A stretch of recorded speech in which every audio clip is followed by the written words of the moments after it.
Josh?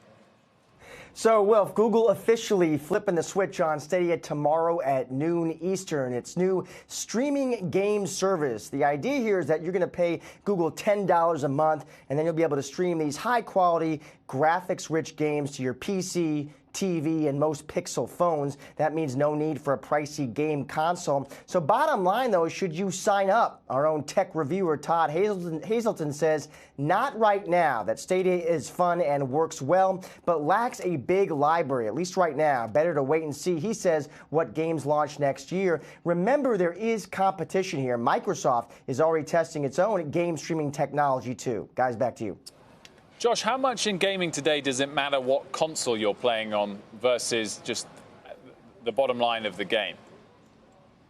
Well, I think the promise here, Wilf, is really that the promise to gamers, and the reason they're excited is because the potential of such technology is that you would be able to stream these complex, graphics-rich, AAA games anytime, anywhere. Now, that's more limited here with Google, at least at start. You will be able to work in a Chrome browser. You can play it on TV with a Chromecast streaming device and most Pixel phones.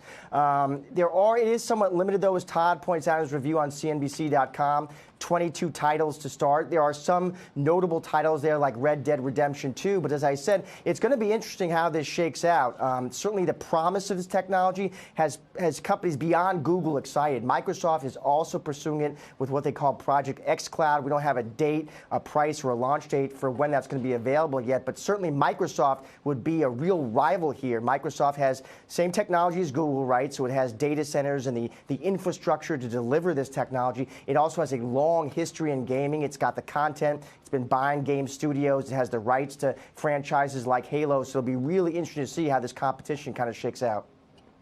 Josh, I mean, the gaming industry is just taking shape and it's growing so fast right now, and there's so many different kind of angles to it. And you kind of touched on this, but to dig into it further, I mean, how are companies like Alphabet and Microsoft working with the video game publishers? I mean, is this going to be a tailwind or is this going to be a headwind for those publishers?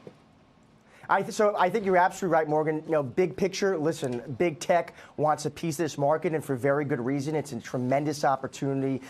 This is an industry, the video game industry. It'll see revenues this year of $174 billion, according to IDC. Different tech companies are getting into in different ways. To your point, how does this work with the publishers? I think that's really interesting because you look at Google Stadia. Now, there are some publishers who have made their content available. I mentioned, for example, Take-Two's Red Dead Redemption 2. Todd got a chance to play that. However, if you're an Activision fan or you a Call of Duty guy, that content is not available here. For publishers, it's really sort of interesting because on the one hand, there's excitement about this technology. Is video game streaming the future? On the other hand, what kind of puts and takes there? What kind of sacrifices do they have to make in terms of you team up with a Google, for example? How much do you kind of give up in terms of your power of distribution? How much you have to give up in terms of revenue share? All those partnerships are going to be interesting to watch.